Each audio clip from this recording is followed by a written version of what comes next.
Baking bread is a wonderful experience. It's a process that connects us to our roots, to the simple pleasures of life.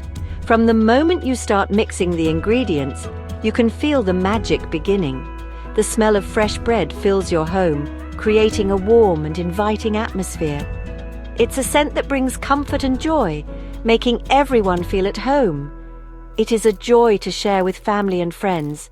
Homemade bread is delicious and brings people together. There's something special about breaking bread with loved ones, sharing stories and creating memories. It is also satisfying to make. The tactile experience of kneading dough is therapeutic and rewarding. Let's start baking. This recipe is simple and straightforward. It is perfect for beginners.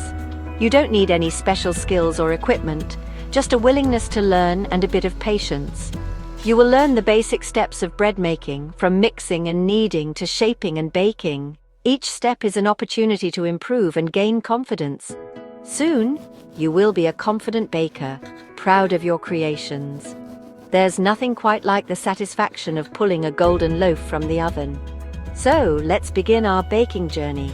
Gather your ingredients, roll up your sleeves, and let's make some delicious bread together. The joy of baking awaits. You only need a few ingredients to bake bread. These ingredients are simple and likely already in your kitchen. Most of these are probably in your pantry. If not, they are easy to find at any grocery store. You will need flour, water, yeast, salt, and a touch of sugar. That's it. These basic ingredients come together to create something magical. Flour gives structure to the bread. It forms the base of your dough and is essential for the texture. Yeast is a live organism. It ferments the dough, producing carbon dioxide that makes the bread rise and gives it a light, airy texture. It makes the bread rise. Salt adds flavor. It also helps to control the fermentation process, ensuring your bread doesn't rise too quickly. Sugar helps the yeast grow. It provides the necessary food for the yeast to thrive and enhances the flavor of the bread. Now you have all you need to start baking. With these simple ingredients, you're ready to create delicious homemade bread. Kneading is important. It develops gluten. Gluten gives the bread its texture. To knead, sprinkle flour on a clean surface. Turn the dough out onto the floured surface. Push the dough down and forward with your palms. Fold it back on itself. Give it a quarter turn. Repeat this for about 10 minutes. The dough will become smooth and elastic. Understanding the science behind rising can make all the difference in your baking journey. Yeast, the tiny microorganisms, are the stars of this show.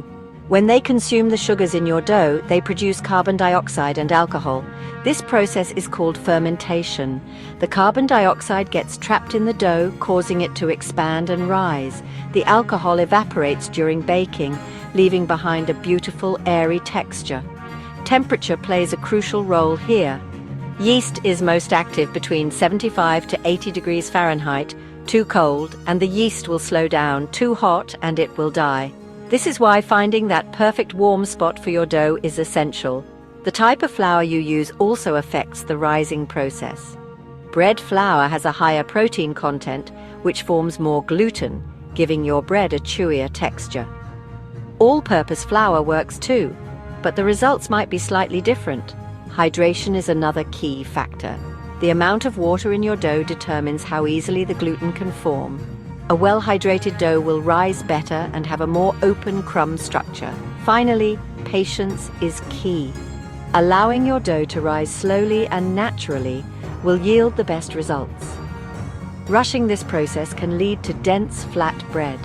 Now that you understand the science behind rising, let's move on to proofing, shaping, and baking your bread. Proofing is the process of letting the dough rise. This is a crucial step in bread making as it allows the yeast to ferment the dough, creating air bubbles that give the bread its light and airy texture. The dough needs a warm place to rise. Ideally, it should be placed in a spot that is around 75 to 80 degrees Fahrenheit. A sunny window or a warm kitchen counter works perfectly. Put the dough in a greased bowl to prevent it from sticking. This will make it easier to handle later on. Cover the bowl with a damp cloth.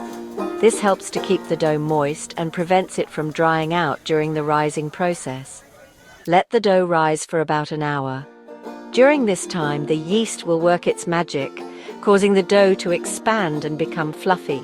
The dough should double in size. This is a good indicator that it has risen properly and is ready for the next step. Punch down the dough gently to release the air bubbles. This helps to create a more even texture in the final loaf. Shape the dough into a loaf. This is your chance to get creative with the shape and size of your bread. Place the shaped dough in a greased loaf pan. This will help it maintain its shape as it bakes. Let the dough rise again for about 30 minutes.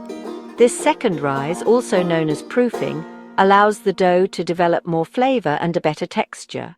Preheat your oven to 375 degrees Fahrenheit or 190 degrees Celsius. This ensures that the oven is hot enough to bake the bread evenly. Bake the bread for 30 to 35 minutes. Keep an eye on it to make sure it doesn't overbake. The bread should be golden brown. Tap the bottom of the loaf. It should sound hollow, indicating that it is fully baked.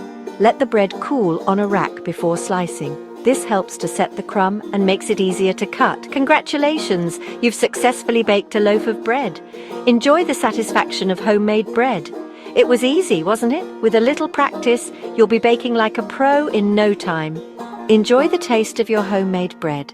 There's nothing quite like the flavor and aroma of freshly baked bread. Hope you enjoyed. Please like and subscribe.